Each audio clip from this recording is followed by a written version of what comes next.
Out with the old and in with the new, I've got some sniper rat tricks for you. So you suck at the game, but you want to hang with the big boys?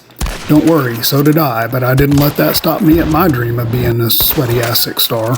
We won't get into it all here, but if you follow my lead, I promise I'll get you there too.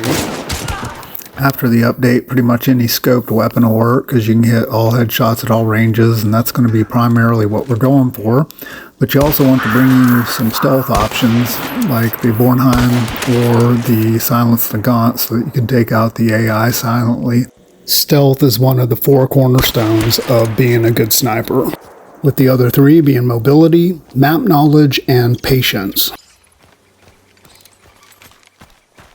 Overlooking the boss layer is a good strategy. I'm going to talk about corralling people in later, but get yourself an Overwatch and pick off the surrounding teams or pick off the boss layer team. As you can see, the Frontier 73C Marksman, which used to be the Winfield Marksman, is a highly effective rifle. And it's super budget-minded to boot. So more example of its effectiveness, I had this team chasing me down like the whole match, but I keep rotating out of the way. So that's something you want to do is if you've been discovered is do what I call a reset and rotate like 180 degrees around and surprise them again. Part of map knowledge is knowing your positioning, keeping yourself flanked on either side by cover. Ideally, you want as much cover as possible. In this case, I've got it to the left and right to me, but I'm exposed to my front and back, and I've got a team coming up on me quick from behind here. Do not overstay your welcome. Get moving before you're able to be singled out. In this case, I'm going to do what I call a corralling method, where I move out and away, and then I hook back in, drawing both these teams together into a fight, which is going to make it even easier for me. You really want to up your rat game, bring some traps, and set them around the boss layer if you get there first, just like I did here. Unfortunately, they're not working that well right now. So if you listen up here in a second on the supply point I'm going to show you, I still get the death trap kill. So got the old school death trap kill there, it still worked. I push in, try to get the res follow up here on his buddy. Didn't pay off this time, but often it will. It's the whole cost, risk, reward there. You got to put yourself out there sometimes. You can't play too cautious. However, do be strategic. Here I slipped up, set off the sound trap, and it does cost me my life.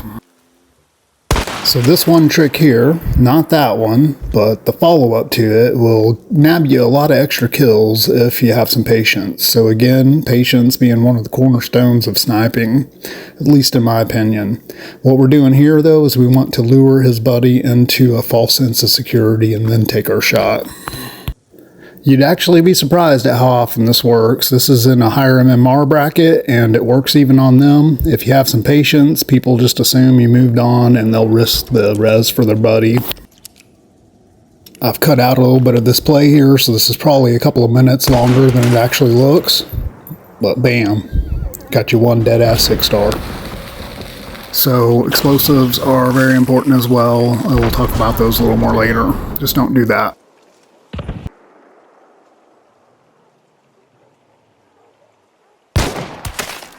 So here, highlighting the effectiveness of the small ammo scoped rifles again. With their high rate of fire, it gives you a lot of opportunity for headshots. I just got one there, using the Lamat carbine here.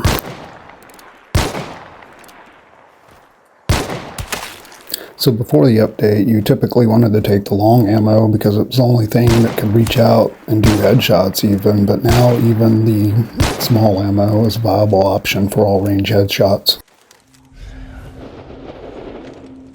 You see me mixing it up. Now we got medium ammo. You see me use small, medium, and large, all for effective headshots in this game so far.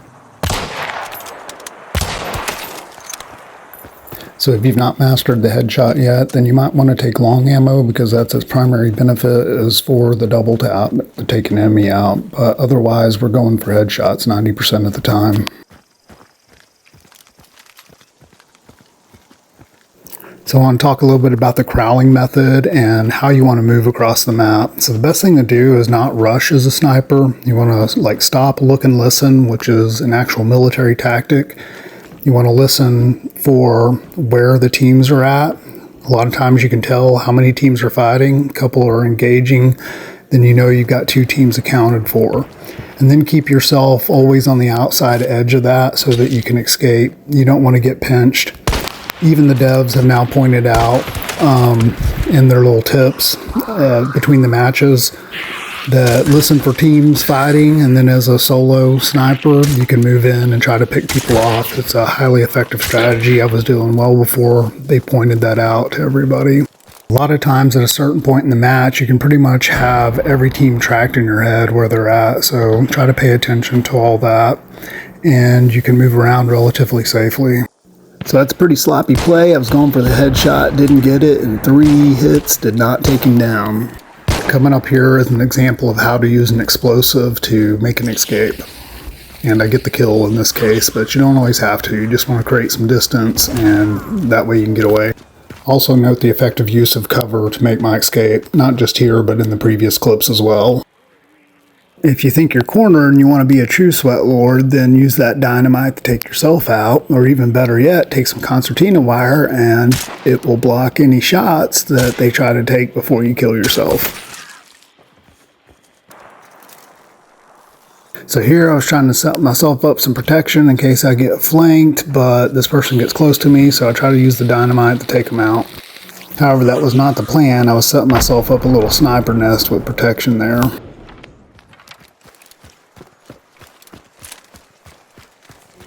Also, like here, use the lightning to help you locate the bounty team and get a rough estimate to where you want to put your crosshairs at. It can really help you hone in and get that sniper shot as well. You've seen me use it several times already in this video. So I love myself the Sparks, especially the Spark Sniper, just classic sniper rifle, get that one shot, one kill. Love the one shot rifles. The Sparks is powerful enough that you might get the kill if they're just missing a little bit of health, even if you miss the head.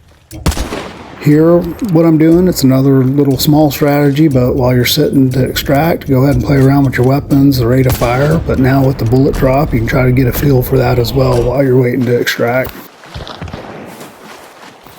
As you can see, I use a variety of weapons, switching it up.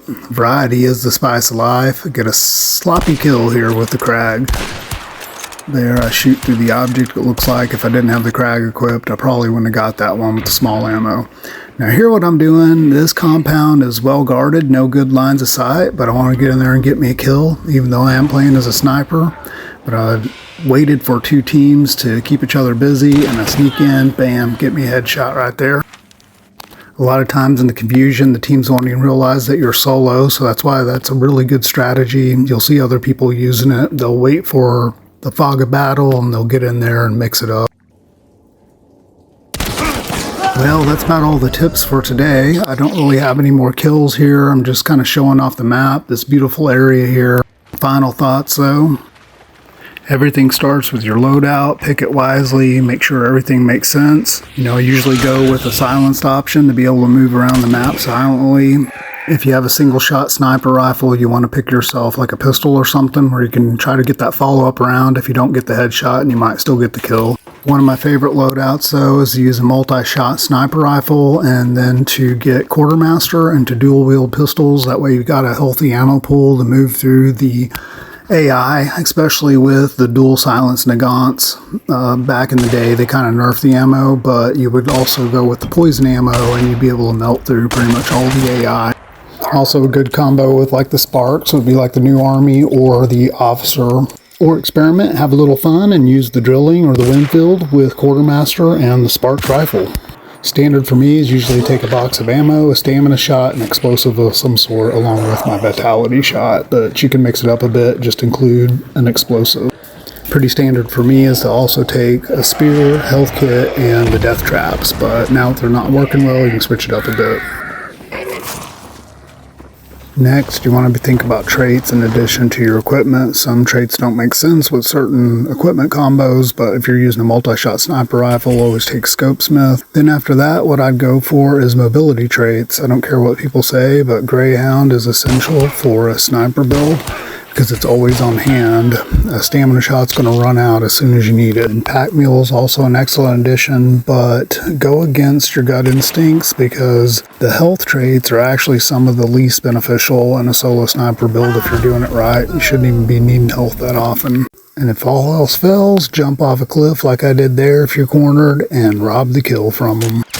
be thinking weapons, mobility, stealth, health is the order I would take my traits in. And happy hunting and see you out there, and I'll be posting more videos for tips on helping and just other fun things in Hunt Showdown. I'll be seeing you out in the mountains and the bayou soon too.